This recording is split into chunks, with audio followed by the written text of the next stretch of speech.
নমস্কার বন্ধুরা। পানিপথের দ্বিতীয় যুদ্ধের প্রায় 200 বছর পর ওই একই রণক্ষেত্রে আবার এক ভয়ানক যুদ্ধের দামামা বেজে ওঠে।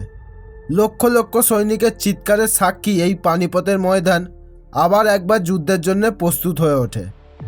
এক প্রান্তে অপেক্ষা করছে আফগান শাসক আহমদ শাহ আবদালি ও তার সমর্থনকারী দল, এবং অপর প্রান্তে রয়েছে মারাঠা সম্রাট পেশোয়া সদাশিব রাও ভাউ ও তার বিশাল সেনাবাহিনী। অষ্টাদশ শতাব্দীতে ভারতের ইতিহাসে যে কয়েকটি যুদ্ধ হয়েছিল তার মধ্যে সবচেয়ে বিখ্যাত ও রক্তক্ষয়ী যুদ্ধ হিসাবে গণ্য হয় এই পানিপথের তৃতীয় যুদ্ধ।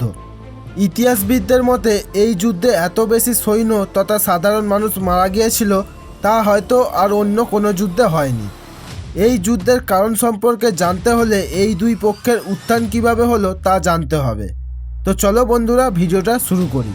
তার আগে জানিয়ে রাখি, পানিপথের প্রথম ও দ্বিতীয় যুদ্ধের সম্পূর্ণ ইতিহাস আমি এই চ্যানেলে আগে আপলোড করেছি। না দেখে থাকলে অবশ্যই দেখে নিও, ডেসক্রিপশান বক্সে লিঙ্ক দেওয়া আছে। ঘটনাটি শুরু হয় যখন 1707 সালে মোগল সম্রাট ঔরঙ্গজেবের মৃত্যু হয়। তখন মোগল সাম্রাজ্য মারাত্মকভাবে দুর্বল হয়ে পড়ে। তখন উত্তর ভারত তথা সারা ভারতে ক্ষমতা নিয়ে স্থানীয় শাসকদের মধ্যে দ্বন্দ্বের সৃষ্টি হয়। মুঘলদের অস্তিত্ব প্রায় শেষের পথে, তাই সারা ভারতে এক রাজনৈতিক অস্থিরতা দেখা দেয়। এই সময় 1739 সালে পার্সিয়ান সম্রাট নাদির শাহ ভারত আক্রমণ করে বসেন। মুঘলদের সাথে তার যুদ্ধ হয় 13 ফেব্রুয়ারি 1739 সালে। মাত্র 3 ঘন্টার মধ্যে মোগলরা পরাজিত হয়। এই যুদ্ধে 20 থেকে 30 হাজার মোগল সৈন্য মারা যায় ও যুদ্ধের পর নাদির শাহ প্রায় 10,000 মহিলা ও শিশুকে দাস হিসাবে আটক করেছিলেন। যুদ্ধ জয়ের পর তিনি ভারতবর্ষের ময়ূর সিংহাসন ও প্রচুর পরিমাণ ধন সম্পত্তি লুট করে নিয়ে যান ইরানে। এমনকি ভারতের গৌরব কোহিনূরের হিরে মোগলদের হাতছাড়া হয়ে যায়। এরপর স্থানীয় প্রজারা মোগলদের প্রতি বিশ্বাস হারিয়ে ফেলে। সারা ভারতের স্থানীয় প্রজারা বিদ্রোহ করতে থাকে এবং মোগলদের অধিকারে থাকা সমস্ত রাজ্য ও গ্রামগুলি স্থানীয় শাসকরা দখল করতে থাকে। এমন সময় মধ্য ভারতে মারাঠা শক্তির বহিঃপ্রকাশ ঘটে। এখানে জানিয়ে রাখি, মারাঠা শক্তির সূচনা হয় 1674 সালে ছত্রপতি শিবাজী মহারাজের দ্বারা। কিন্তু মোগলদের প্রতিপত্তির কারণে মারাঠা শক্তি খুব বেশি বৃদ্ধি হয়নি। অষ্টাদশ শতকের মাঝামাঝি মারাঠা সাম্রাজ্যের স্বর্ণ যুগ হিসাবে গণ্য হয়। এই সময় মারাঠা শক্তি পুরো মধ্য ভারতে বিস্তার লাভ করেছিল। যেহেতু মোগল সাম্রাজ্য পতনের মুখে, তাই স্থানীয় মুসলিমদের সাথে বৈদেশিক মুসলিমদের একটি রাজনৈতিক দ্বন্দ্বের সৃষ্টি হয়। এই সময় ক্ষমতার লোভে কিছু সুবিধাভোগী মারাঠা শাসকরা মুসলিমদের সাথে হাত মেলায়। এই সব মিলিয়ে ভারতে মারাঠা ও মুসলিমদের মধ্যে একটি রাজনৈতিক বৈষম্যের সৃষ্টি হয়। অপরদিকে বর্তমানে আফগানিস্তানে 1747 সালে দুরানি সাম্রাজ্যের প্রতিষ্ঠা করেন আহমদ শাহ আবদালি, যার প্রকৃত নাম আহমদ শাহ দুরানি। তিনি ছিলেন আফগানিস্তানের এক দুরানি নামক জনগোষ্ঠীর সাধারণ এক সৈন্য। নিজের যোগ্যতা ও সাহসিকতার বলে তিনি একসময় সম্রাট হয়ে উঠেছিলেন। এরপর তিনি তার সাম্রাজ্য বিস্তার করার পরিকল্পনা করেন। এখানে জানিয়ে রাখি, 1747 থেকে 1767 সালের মধ্যে আবদালি মোট 8 বার ভারত আক্রমণ করেছিলেন। মূলত প্রথম দিকে আবদালি ভারত আক্রমণ করতেন লুটপাট করার উদ্দেশ্যে। তার দিল্লির সিংহাসনে বসার কোনো রকম পরিকল্পনা ছিল না। তিনি প্রথমবার ভারতে আসেন 1747 সালে।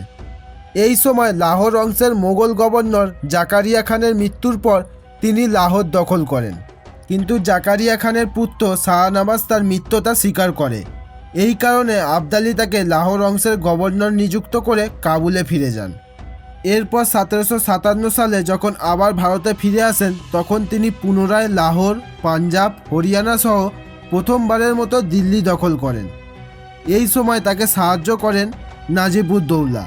কিন্তু এই সময় আবদালির কাছে এক দুঃসংবাদ আসে। তিনি জানতে পারেন কাবুলে রাজনৈতিক সমস্যা দেখা দিয়েছে।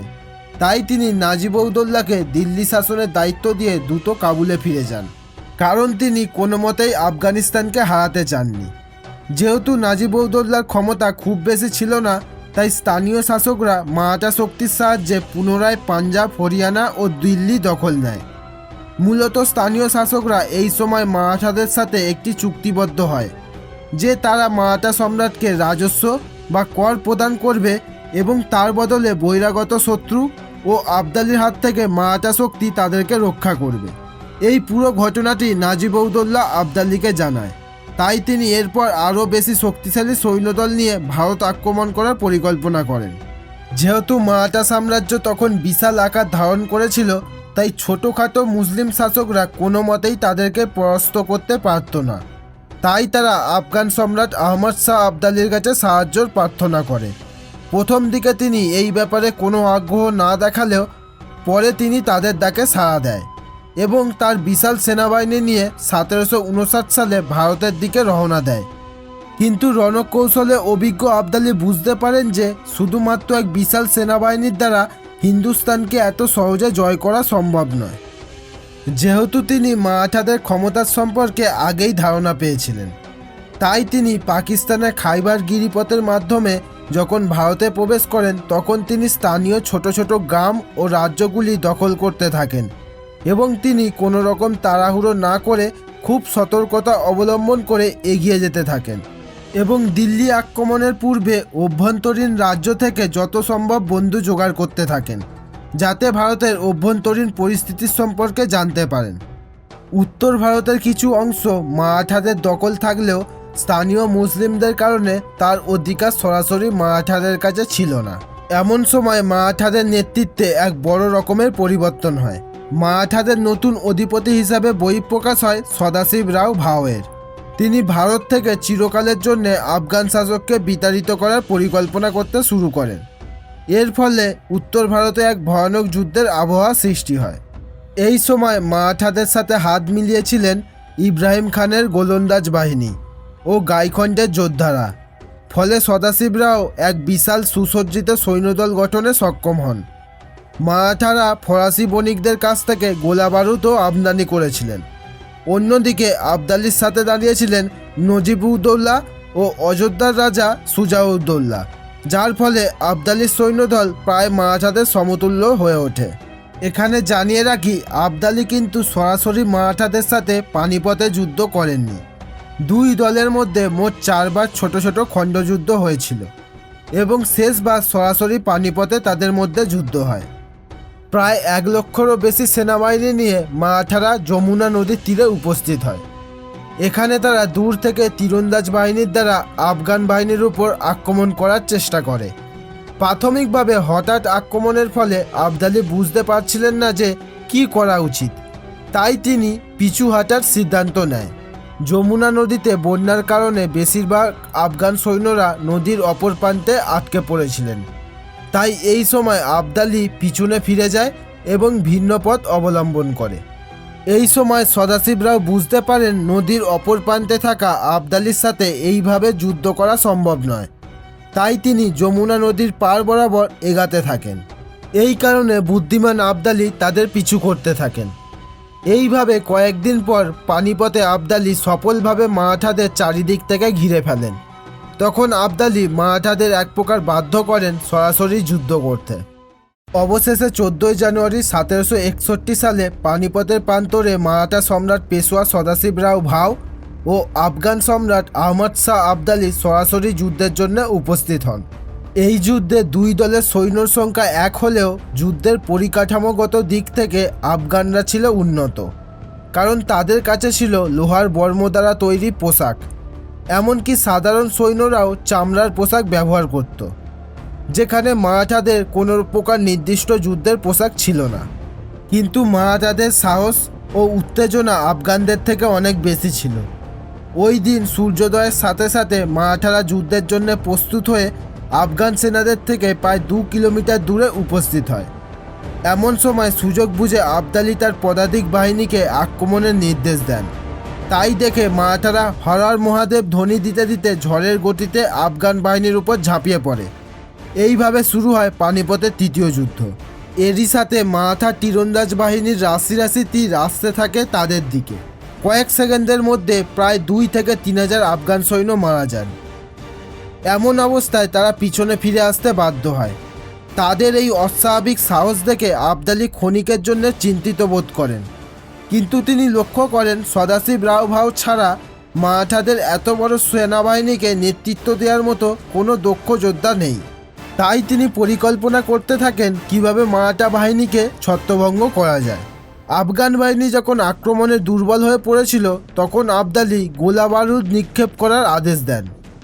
এর ফলে আবদালি পদাতিক বাহিনী মারাঠাদের মধ্যভাগে ঢুকে পড়ে এবং তাদের ছত্রভঙ্গ করতে সক্ষম হয়। যেহেতু আফগান সৈন্যদের কাছে উন্নত মানের যুদ্ধের পোশাক ছিল, তাই তারা কম ক্ষতির সম্মুখীন হয়েছিল। মারাঠারা একের পর এক মৃত্যুর কোলে ঢলে পড়তে শুরু করে। এমন সময় সদাশিবের কানে খবর আসে যে মালহার রাও তার নিজের সেনাবাহিনী নিয়ে যুদ্ধক্ষেত্র থেকে পালিয়ে গেছে। তখন তিনি খুবই বিচলিত হয়ে পড়েন এবং মারাঠাদের মধ্যে এক চরম বিশৃঙ্খলা দেখা দেয়। সদাশিব রাও আত্মবিশ্বাস হারিয়ে ফেলেন, আর এই সুযোগ আবদালি কোনোভাবেই হাতছাড়া করেননি। তিনি তার সমস্ত শক্তি দিয়ে মারাঠাদের উপর ঝাঁপিয়ে পড়েন। আফগান বাহিনীর কিছু সৈন্য সদাশিব রাওকে ঘিরে ফেলে এবং শত চেষ্টার পর অবশেষে তাদের কাছে পরাজয় স্বীকার করেন সদাশিব রাও। তার মস্তক কেটে ফেলা হয় আবদালিকে উপহারস্বরূপ দেওয়ার উদ্দেশ্যে। মারাঠাদের সৈন্যদল প্রাণপণ চেষ্টা করার পরেও একসময় তাদের পরাজয় ঘটে। পানিপথের সুদূর প্রান্তর মারাঠাদের রক্তে লাল হয়ে ওঠে এবং আফগান বাহিনীর জয়ের উল্লাস বাতাসে ছড়িয়ে পড়ে। ঐতিহাসিকবিদদের মতে প্রায় 70,000-এরও বেশি মারাঠা সৈন্য মারা গিয়েছিল এই যুদ্ধে এবং 20,000-এরও বেশি নিখোঁজ ছিলেন। সেই দিন এমন কোনো মারাঠা পরিবার ছিল না যার পরিবারের কেউ মারা যায়নি। এই ঘটনার পর আহমদ শাহ আবদালি দিল্লির সিংহাসনে বসেন, কিন্তু খুব বেশি দিন দিল্লির শাসন করতে পারেননি। কাবুলের রাজনৈতিক সমস্যার কারণে তিনি দ্রুত দেশে ফিরে যান। এইভাবে পানিপথের ময়দান ইতিহাসের পাতায় চিরকাল সেই আর্তনাদ বয়ে চলেছে। তো বন্ধুরা, ভিডিওটা কেমন লাগলো অবশ্যই কমেন্ট করে বলো, আর ভালো লেগে থাকলে একটা লাইকও করে দিও। কোনো রকম ভুল ত্রুটি হলে আমি ক্ষমা প্রার্থী। আমি ফিরে আসছি খুব তাড়াতাড়ি পরের ভিডিওতে।